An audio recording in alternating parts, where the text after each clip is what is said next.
report in Israeli newspaper Ma'arif that hold on a second, Hamas is monitoring everything inside of Gaza and they're preparing side bombs for the next round with the IDF, and they're moving next to IDF troops only tens of meters, and the IDF isn't able to do anything to them sometimes when they're just dozens of meters away from the IDF forces inside of Gaza, because the agreement bans them from doing so. They said several weeks since the beginning, and the reservists are saying how the Israeli army is losing all of the deterrence against Hamas. Based on multiple statements coming in, Hamas are increasing their maneuvers inside of Gaza, people digging next to the parameter or the buffer zone that Israel created temporarily before they withdraw from it. They said that many of these diggings by Hamas, they're there to put explosives in preparation for the IDF to come back in. Landmines, explosives, in case Israel wants to go back to a full-scale war. And they're also recovering all of their tunnel systems. And the fact that Hamas is at the same capacity of activity when it comes to Gaza is alarming to them. They also said that Hamas are not only doing things, they're sitting there and monitoring. Multiple Israeli terrorists in the area, they said that multiple Hamas members sit next to the forces and they observe them for hours, seeing their weakness points, their movements, what they do, what they don't do, only a few meters away from the IDF forces who are monitoring the situation. And according to the report, Israel is banned from lifting a finger against them and is only allowed to fire warning shots in case the Hamas forces come too close to them to a level where they feel threatened. This report is bothering many in Israel, and this is one of those reports that's supposed to be a secret. The whole ceasefire agreement hasn't been published in its entirety. All we're getting is small pieces of information being released, and sometimes we have leaks such as this one. Then the Israeli population are realizing, and it sinks in further, how big the defeat is from Hamas. We have already 95% of the Israeli population believing that Hamas won the war. Only 5% of Israelis believe that Israel won. Reports like this make it more clear to the Israeli population, to everyone else, how much of a defeat it was for Israel in Gaza and how much Hamas is still capable. Now, there are talks about phase 2. And more talks from Israel, the garbage talk about Hamas having to disarm. And Hamas told them again, disarm in your dreams. It ain't gonna happen. The talks about disarming Hamas, disarming the resistance, or, banning them from having a relationship with Iran or whatever, these things are out of the question. And the funny thing is, Israel already knows that these conditions are impossible.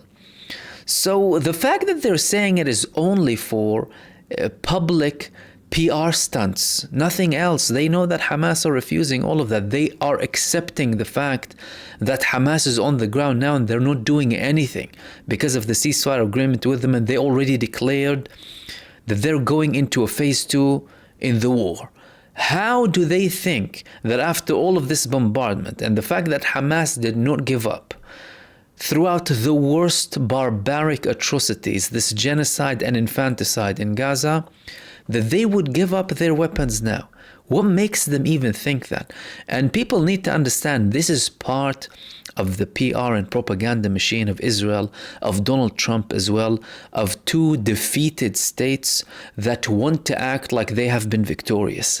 At the end of the day, Israel went to a ceasefire agreement that Hamas dictated. all of the thick lines of the resistance were met. Yes, there are breaches. Yes, there are delays. Yes, there are challenges. But you're talking about a genocidal, outlaw pariah state supported by the world's biggest state of terror in the world. So there's no surprise. However, all of these statements are coming to show that Israel has somewhat of a say, to create this illusion to the people that Israel still has a say when it comes to Gaza and what needs to happen inside of Gaza. And that's also doing one other thing. What is it doing? It's doing something very important that Israel and its allies always use, by the way, which is deflection. They are focusing on the other side, the victim, and the fact that they need to disarm. They need to be the ones who leave Gaza to move the argument that's supposed to take place and is supposed to be repeated constantly. Israel is the state that needs to be dismantled. Israel is the state that needs to be disarmed. And Israel is the state that must have its regime taken down. Israel is a war criminal entity in accordance to international law. Israel is a country that has committed genocide in accordance to international law. Israel massacred Palestinians, Israelis, prisoners, journalists, healthcare staff, infants, newborns. Israel is the problem. Israel is what must be dismantled. Israel is what must be disarmed. However, they're moving this focus on the other side, on the victim, to move the focus from them, shift it away from them, from the actual criminals, to the victims. Oh, hold on a second, the victims, we need to beat them and they need to shut up, basically. You know, they can't say a word. But when they lift a finger, all of the focus goes on them. And that's very important because not many people talk about the need to completely dismantle this Zionist entity altogether. At the end of the day, you're talking about a country that killed over 50,000 innocent Palestinians, with over 10,000 missing now, 70% of which are women and children, and they're still committing massacres in the West Bank, still occupying parts of Lebanon, still occupying parts of Syria. Which leads me to the final thing that I wanted to talk to you about. In Lebanon, Israel is still in 5 points, and now there was an interesting report in Israel that there has been a serious incident happening in Lebanon, and not from the Lebanese. It's coming from Israelis. According to the report, they're saying Haredim went into Lebanon. However, the thing is a little bit more complicated than that. You're talking about people who want to settle in Lebanon. You're talking about Zionist settlers. During the war in Lebanon, many Israelis started to protest that we need to go and live back in Lebanon. Lebanon is biblical land. Lebanon is holy to us. And we need to go there and pray. And we need to go there and settle. You see, when we don't have settlements, we get problems. If we settle there, we wouldn't have any problems whatsoever. And they started to have a couple of protests here and there. And you had people in the Israeli squatting establishment saying that, oh, of course, it's necessary. Lebanon, let's settle. Greater Israel. And then Netanyahu himself saying, make Palestine and Saudi Arabia. Okay, what did they do with this report? They said that the IDF saw Orthodox Jews, not settlers, and that's unlikely for Orthodox Jews to do that. It's the settlement or squatting establishment that usually do that. Go to other territories and start to pray and all of that. They said they went into the Lebanese territories where the IDF is present, illegally occupying, and 2 soldiers were injured because some of them actually started to attack the soldiers because they wanted to prevent them from going there and praying. This is the same mentality of those insane lunatics who are in the West Bank. If the Israeli army, for example, tells them, oh no, one of those locations is, you can't necessarily be there now, they'll go and attack them.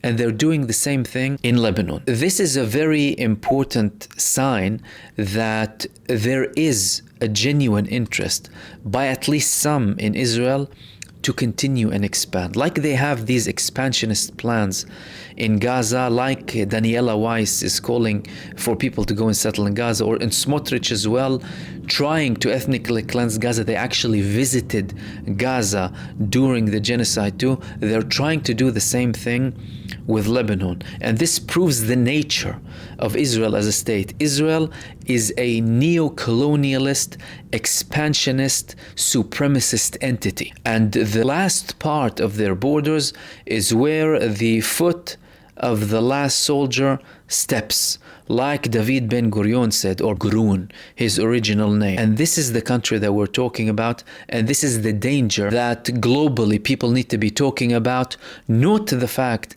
that the victims of that state oppose it, resist it, and stand up against it.